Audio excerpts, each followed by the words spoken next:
on the road with Ed. I can't believe I'm on the road with Ed.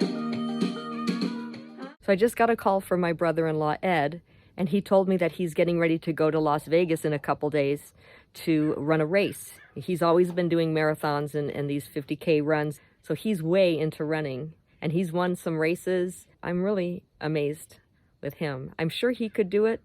I mean, he's 79 years old, and he kind of gave up running for a while, so I think I better keep an eye on him. So I told him I would drive him. So I'm going to be his driver and get him to the race.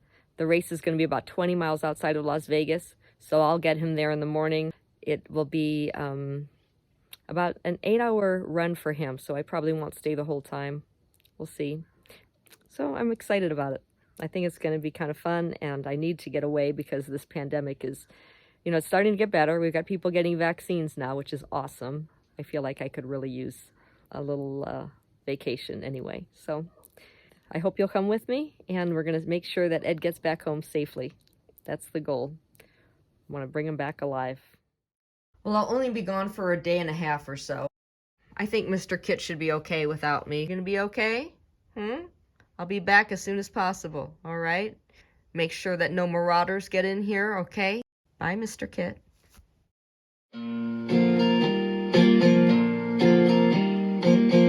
Won't you let me drive you to your race? If you do not win, it's no disgrace.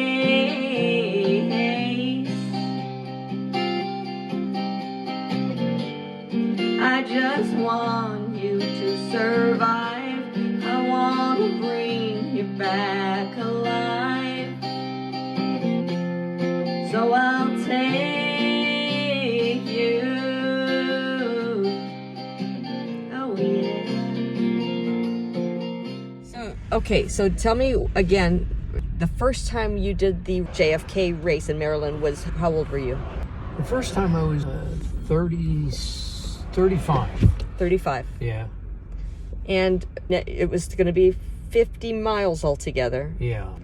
And Until that time. And then you won the categories of came in first for over 50. Yeah. And then again over 60. Yeah. And then again over 70. Yes. Yeah. And then you'll do the same in November, hoping to win the over 80 category. Right.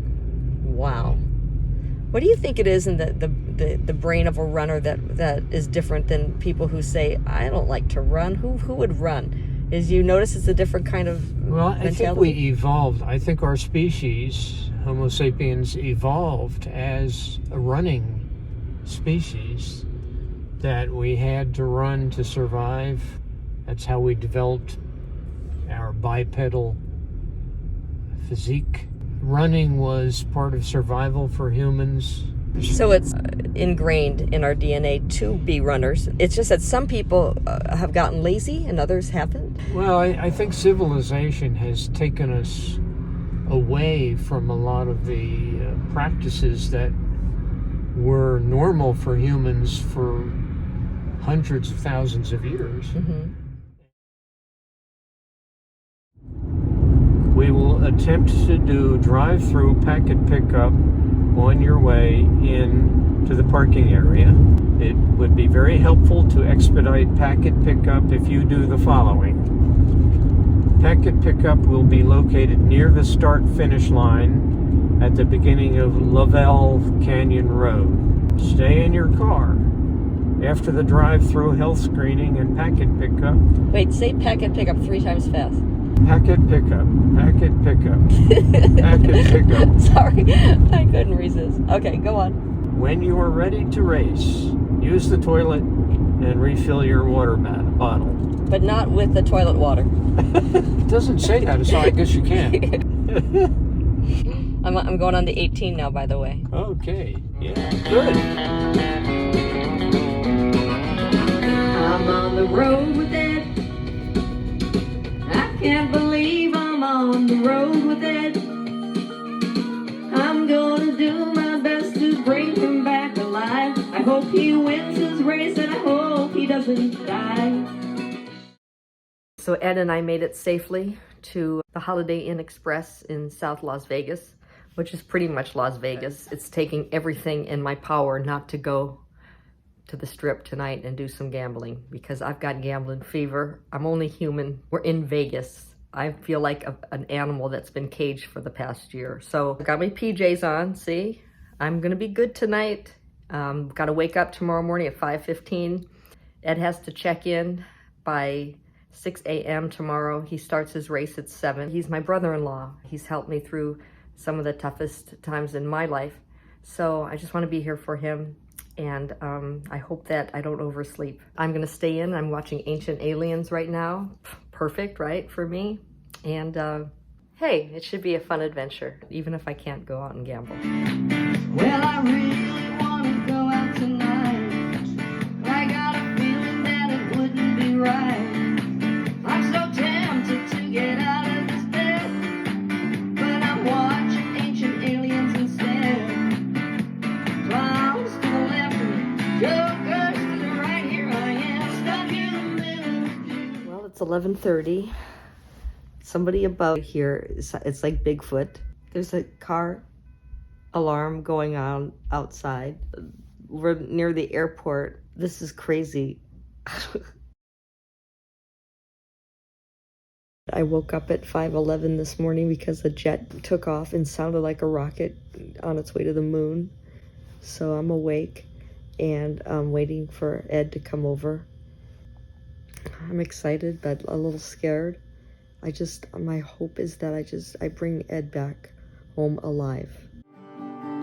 5:15 a.m. 5:15 a.m. and I'm lying here waiting for Ed to knock on my door.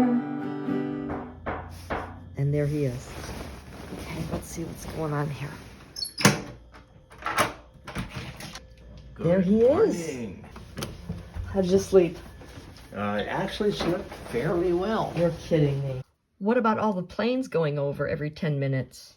Well, there was construction work or maintenance work going on above my ceiling. I don't know if they have a 4th floor, but somebody was walking around in boots and dropping stuff. Oh my God, I heard the same thing up until 12:15 or so. It stopped around 10 o'clock for me. Glad to hear that. Okay, well, are you ready? Yeah, no, I'm ready. It's okay if you want to change your mind. Yeah, let's go back to it. All right, I gotta brush my teeth and then we're out of here. Okay.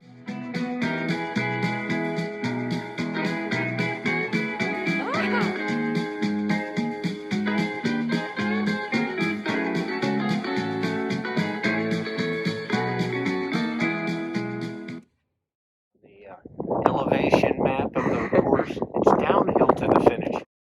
Ready to go.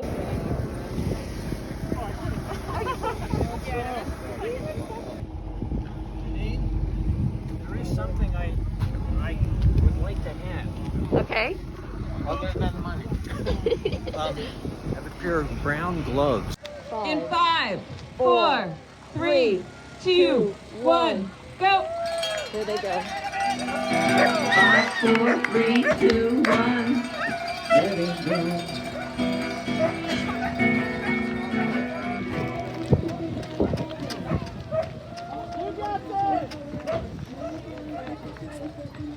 God be with him. Come back alive, Ed. Running for your dad, honey! Okay, well, there they go. Many runners. Not all of them are running the 50K. Some are running a marathon or a half marathon. And they have come in from all over the place to do this race. And I am just in awe of every single one of them for doing it.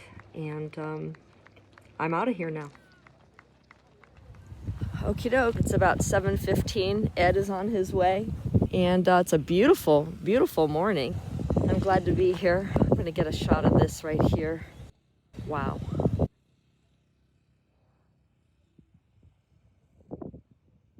And I've got 6 hours before I need to be back to check on him. So what am I going to do? What am I going to do? Let me think about this. I think I know. Viva Las Vegas. Viva Las Vegas. Viva Las Vegas.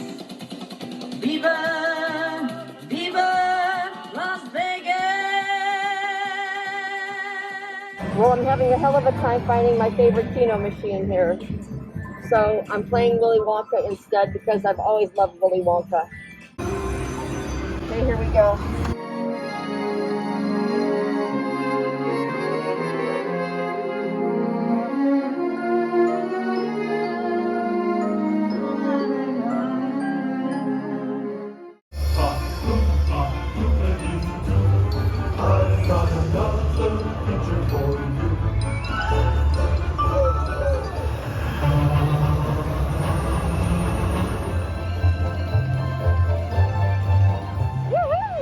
Such great memories.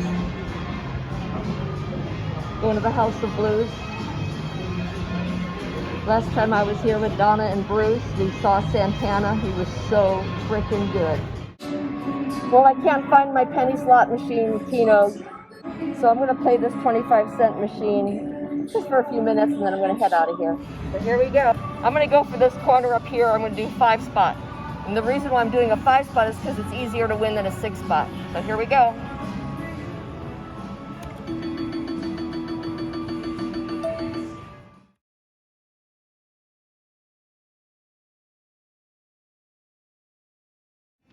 Not bad for an hour's worth of work. I'll take $204 and cash out and go back to the hotel. That was a lot of fun. Okay, heading back. Now it's time to go for a swim and go pick up Ed. I hope he's doing okay. All right, time for breakfast. Grapefruit is like one of the best fruits ever. Okay, it's cold and windy, but I'm gonna do it. I'm going in. This is giving me excitations. I'm picking up good vibrations. It's giving me excitations. Gotta get back to Ed now. I hope that he is still alive. You may be wondering how I ended up coming out to Vegas with Ed in the first place, right? So as you know, Ed is my brother-in-law. He was my husband Alex's older brother. Here he is at our wedding from 2003. And here he is with Alex and his other brother Bob about 3 years ago. About 24 years ago, my husband and I met at a UFO conference in a workshop. It was called The Sounds of UFOs, and it was taught by Colonel Wendell Stevens. And we just both love the idea of who we share this amazing universe with. You know, Alex passed away, and today's our anniversary. Okay, sorry about that. So today is our anniversary. Alex and I met on March 20th, and today is March 20th. And when Ed said he was going to be driving out here by himself to do the Labor of Love race, you know, it was going to be a hard day for me anyway, because anniversaries just are when the person you love has passed away. So when he told me he was going to drive back on the same day, I just said, wait a minute. You know, I need a diversion. I could use an adventure. I like a caged animal right now with this pandemic. So I offered to come out. And I said, why don't we document it? You know, do a film. I'm learning how to edit. So that's how it happened. And that's why you're watching this little film right now. I'm waiting on my Mexican food right now. I ordered a chile relleno. I love Mexican food. With hot sauce, always. Tapatio, ideally. Anyway, I just thought of a song. I think I might have written it just now. Here it goes. There's no getting over you. There's no getting over. I do a Billie Holiday kind of thing. There's no getting over you. There's no getting over. There's no getting over you. There's no getting over. No getting over you.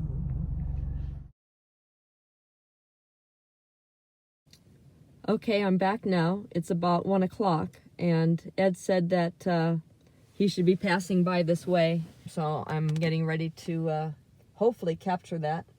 And while I wait, I'm going to have some food. Still waiting on Ed. It's a little after 1 o'clock now. This might be Ed coming this way. But as he gets closer, I can see that it's not. Dog Schlagens. Where's Ed? Ah, there he is.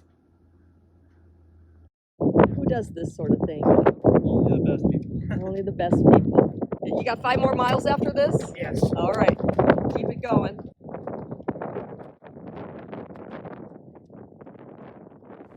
So I thought I would take us on the path that Ed's been running on. And just thought I'd tell you a little bit about Ed. Ed decided he wanted to start a magazine about running. And he did. He did it. And it was called Running Times. And it grew to be quite a popular magazine. And then he brought Alex in, and Alex became an editor. And Alex actually traveled to other countries to cover races, and he had his own column. And then Ed went on to become the editor of World Watch magazine in Washington, D.C. And World Watch magazine was the first environmental watchdog magazine. What we're going to have to do if we're going to save our environment, because what's happened to us, I think, is that we've become cut off from it, and we don't value it because it seems like something remote. I want to make a curious observation. In today's political climate, the environment seems to be treated as a special interest. Some people are interested in assault weapons, and some people in aromatherapy, and some people are interested in the environment, as though only some people need to breathe the air that our trees produce. So the environment is not a special interest. It's something that is a matter of universal life and death and survival for all of us. And there are no exceptions, no matter what your politics. After leaving World Watch magazine, Ed moved to California with his wife and started taking on some hobbies in retirement, like mosaics and sculpture. He also went on to write a few books. And he's working on yet another book that he co-wrote with my husband about the Shakespeare authorship mystery. As I continue to wait for Ed, I'm going to look for some rocks to paint on. I especially like painting aliens. Ooh, and I just found the perfect rock. I'll show you what I mean. Here's what I'm going to do with this rock.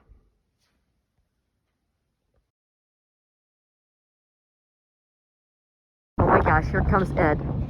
He's going to make it. He's going to make it.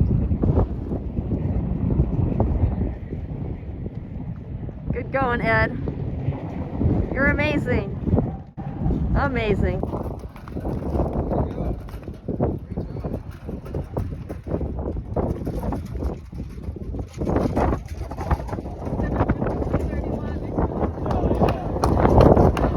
Oh, thank God, Ed. Thank God. I didn't want this to be a weekend with Bernie sort of situation. I'm going to be sitting like Bernie in the car. He said his back went out. After running 31 miles, Ed is back up on his feet, heading over to a fellow runner to give them a bit of support and camaraderie. Yay! All right! Ah, fantastic. 7:58:50. You made it before 8 hours. Woohoo!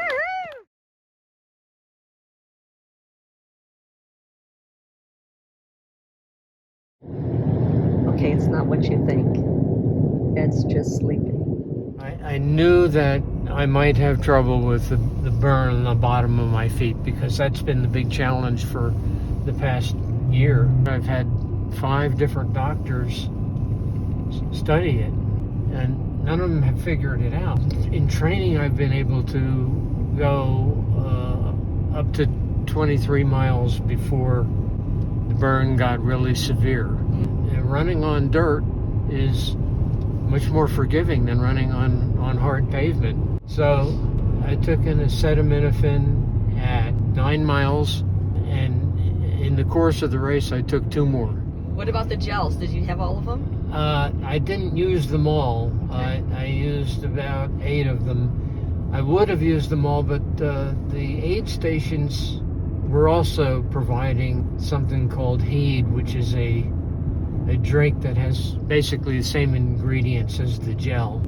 I took water at almost every aid station. I have no regrets about the day at all. I would have had a regret if I had run 10 minutes slower, because I set a goal. I wanted to finish under 8 hours. And what was your time? 7 hours and 52 minutes. One of the purposes of this run today was to strengthen my mental toughness. You know, I've told you my goal is to break the over 80 record in the 50-mile run in November, and that will require really serious mental toughness. I ran this race today mainly as a preparation for that race in November. Tell me about how running times came about. There wasn't any epiphany or anything. It was just I was a running enthusiast, and there was a kind of a running community in Washington, D.C. area. It was more underground, so to speak. I mean, the public knew nothing about it, but there were road races all the time, and there were people who were, you know, really very serious in their training. Oh, this is fascinating. Yes, isn't that neat? And it's kind of hokey. Very hokey, in the most fun and wonderful way. You know, I was part of this group of guys who were very serious marathon runners and road racers, and I saw that the sport was really catching on a lot, and I felt that it was going to catch on much more, you know. So I said to myself, or maybe I said to Phil Stewart, one of the guys in the community, why don't we start a running magazine? So we started out initially with Phil Stewart and Rick Platt and me, and then Alex came and joined us.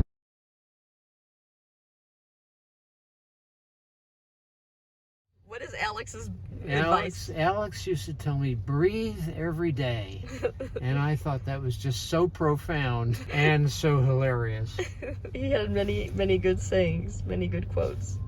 I'm working on his book still. One of my favorites of his is, I'm at that awkward age between birth and death. Yeah, he had a whole lot of sayings that he sort of came up with. Tens of thousands of them. Alex was a master compiler of quotations, and he put out 40 books over the years.